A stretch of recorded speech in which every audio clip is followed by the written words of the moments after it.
You're traveling through the unknown, a journey beyond the corners of reality, where the shadows whisper and the chill runs deep. Welcome to the dimension where your deepest fears are given form. This is the Midnight Mystery. The 14th of November, 2015. Dear Diary, I do not know how long it has been since I've experienced my last surge of brilliance.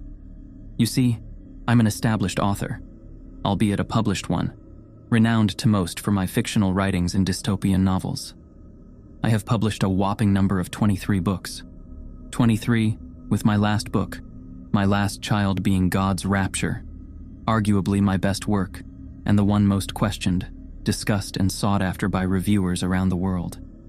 Critics were bittersweet, both harsh and well, and as much good attention as my last work had garnered, she drew enough bad ones to match. While I know that the book, written based on the Bible of God's Christian Rapture, had indirectly made a mockery out of extremists and devout believers of the religion, I had no intentions of incurring your wrath, my dear God. Lord, have you forsaken me? Have you taken away what you had blessed me with since birth? Have I not been loyal to you? Not a day went by that I missed a day of church. Not one Sunday that I spent outside the house of the Lord, your house. Never mind the harsh, cold stares my fellow churchgoers had been giving me, well or unwell. I had always been there, praying to you and only you. I do not know if my questions would go unanswered, questions I'd been asking every single day for the last 5 years, without a single paragraph written nor a book published. If I had offended you, my Lord, I pray for your forgiveness so that I may have what I once had, once more. I pray that I do not have to end my own life to meet my Maker, you, to figure out my answer. I'm at my wit's end. The 21st of November, 2015. Dear Diary, a week had gone by to no avail. After my 20th confession in the booth with Father Willoughby to seek forgiveness and redemption, I have shown no progress. Father Willoughby is convinced that this is not the Lord's doing, but my own. This is a matter of the heart, Mr. Langley.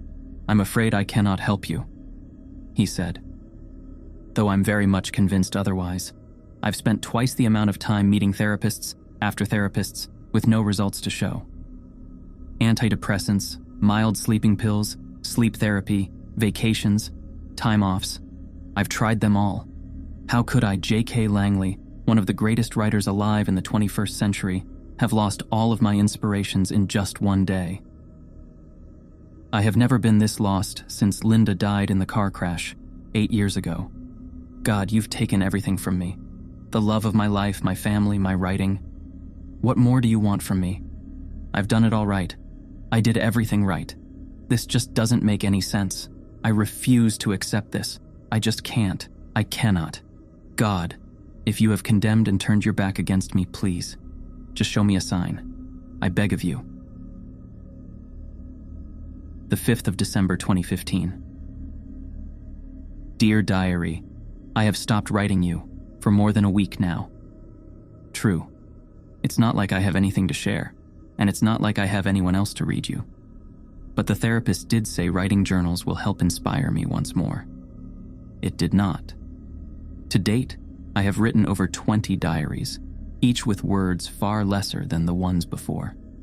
Now, I can't be bothered to write about anything else anymore. Without writing, all else in my life had become mundane. 2 days ago, I met up with Antoinette once more. Some lady I once met in New Orleans last year over the Mardi Gras celebration. I wouldn't have remembered her had I not written about her in one of my other journals. As it seemed, writing diaries do make a difference after all. I don't normally disclose personal information about myself to anyone. My fans and enemies had long known that I live in a life of seclusion. But there's something about Annie that made me trust her. No, it's more like I want to trust her. Perhaps it's because I have no one else. Long story short, she was convinced that she had another way, a workaround, if you will. A way for me to regain my lost self. I'm to meet her, first thing tomorrow morning in the coffee shop 2 blocks from my home. She wouldn't disclose the real details as to how she intended to fix me, only that it is something unchristianly. I jumped at her offer as soon as she gave it. It's Sunday tomorrow, and it'll be the first time I skip church in a long time. If my God wouldn't answer my prayers, maybe her God would. The 6th of December, 2015. Dear Diary, indeed, what Annie recommended had been truly unorthodox. Today, after breakfast, she brought me to a few friends. We met at their place, an enormous mansion that I didn't even know existed up north in New Haven. And I've lived here practically all my life. I was lucky, or so Annie had claimed. Her friends, a group of them, are a huge family of friends. I don't even know that people have that many siblings in a family no more. But they were 7 siblings, and they were only here for the week. Normally they'd be out traveling the world, but this week, out of all weeks, they were here, when I needed them most. Could this be fate now? Surely God wouldn't arrange this for me. Would he? I'm convinced he wouldn't, because he is a jealous God. And what Annie and her friends had offered were gifts from another God, one they all worshipped, one that would reward his true followers. I've always known Annie was rich. She is. And the siblings were far wealthier, more so than anyone I've seen. Viz Samdil is one of the many names their God were known as. Sure, it's a mouthful. But if he's willing to grant me the joy of writing once more, I am his. Of course, nothing is free in this world. Everything's got a price. I'll admit the moment they mentioned the price, I was a little put off. But as it turns out, their price could be my just reward. They wanted me to write a sequel to God's Rapture. Tomorrow midnight, they will perform the final ceremony to welcome me into their circle. I've been promised that I will see changes the first thing after. And I trust them. Again, I have to. The 8th of December, 2015. It's nothing short of a miracle. Dear Diary, I am writing again. 50,000 words in just half day. Even in my best days for the last 10 years of my career I had not achieved this. I've personally read it through again and again, and I know I've outdone myself. It's come back. I can feel it again. The words, ideas, everything just seemed to flow so smoothly out of my mind. The ceremony had been a success, and for the price I had to pay, to undergo the ordeal had been worth it. I'd do it 10 times over. Although I'm not in the liberty to divulge most of what I've underwent, I'll still write in some details here, to remind me of what I had to go through in order to get it back. To get this back. The ceremony had taken place in the large yards not far from the mansion, and lasted for nearly an hour. For most parts, they were borderline grotesque, demeaning, and insufferable. Had I not the resolve to press through, I would have failed. There were parts in the ritual that I had to consume the blood of a snake. Yes, a snake. And I had no idea if it was poisonous or if it would kill me. Annie and Rufus had convinced me that it was perfectly safe, and this was a secret religion in practice for over thousands of years. Hence the crudeness. So I thought to myself, if they had done it, and some people in the past had done it and lived to carry on the ritual, albeit a disturbing one, who was I to say no? I needed their help. In all account, I knew that if I turntailed and walked out of there, I won't ever get to write again, and that was worse than dying. So I drank it, along with other various substances, herbs and insects. The herbs were bearable. The insects nearly turned my stomach inside out. It took me everything I had to chew and swallow the blended assortments of creepy crawlies, which brought me back here, back home. And I'm writing again. So God, no thanks for your help, that's for sure. I won. Hail Vis Samdil. The 10th of December 2015. Dear Diary, I was at the 100,000 words in near completion of my book when shit happened. Lucas, my old mutt, the only real fucking family I'd ever had ever since God took Linda away from me, died. He was a 5-year-old Labrador, an age that was neither old nor young to all dogs. I don't understand. The night before I went to sleep, he seemed perfectly fine, but this morning, I found him foaming from his mouth, cold and dead. I wonder if I'll ever see him or Linda again when I die. We do, after all, serve different gods now. At any rate, I have just sent my manuscript via email over to my longtime editor-in-chief, Robert. Once he clears it, we should be able to get the book out by early next year. The 12th of December, 2015. Dear Diary, strange things had started to happen. I woke up to find all the plants I have inside my apartment dead, all brown, dried, and shriveled up. I don't understand what's going on. These past 2 days, I've started hearing voices. Whispers, really, around my apartment. Could these be the extended side effects of what I consumed over at the ritual? I sure as hell hope not. I told myself it could be because of my lack of sleep ever since I got back. I realized, as I took the time to write this, I had been awake for the past 5 days, maybe? And I barely slept. I do not feel tired at all.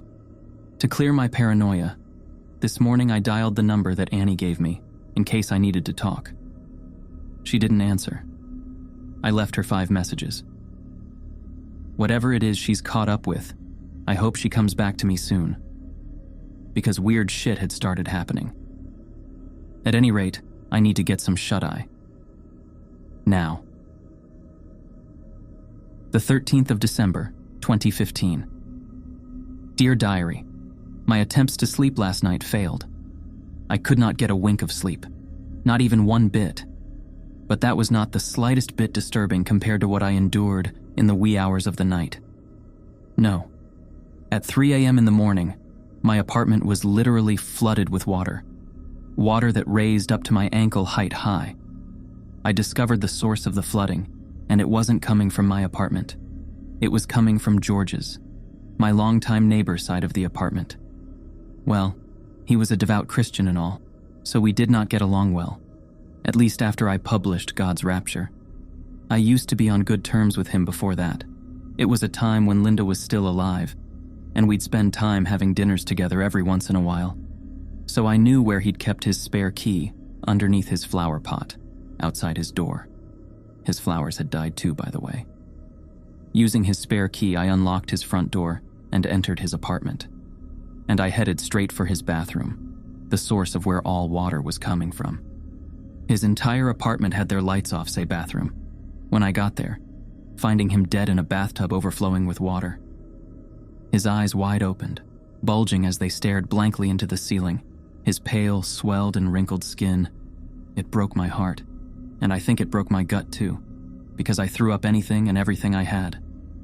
The cops arrived half-hour later, along with some paramedics and all. They were too late because George had been long gone. I had waited for the police to question me that night, to explain about the incident that took place. But they didn't. Heck, they didn't even knock on my door. What had truly happened? Why George had been in the tub in the wee hours of the night in the first place, I do not know. What I do know is that something is terribly wrong, and I am partially responsible for it. The 14th of December 2015.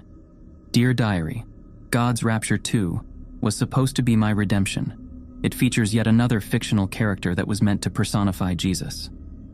I named him Samuel, the Messiah of the 21st century. In this book, Samuel was supposed to lead the people of Earth into salvation. He was supposed to be the hero that fought off the evil Nephilims that were unleashed upon the Rapture in Book 1. So imagine my fucking surprise when Robert sent me his review over God's Rapture 2, and it turned out, apparently, the fucking opposite.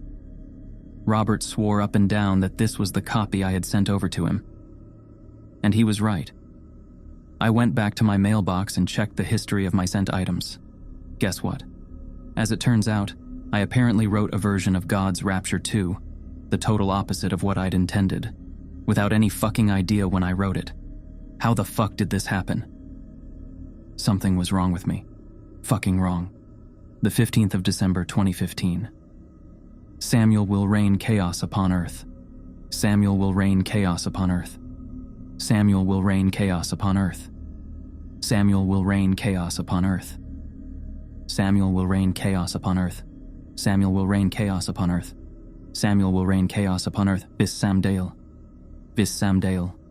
Vis Samdale. Sam is devil.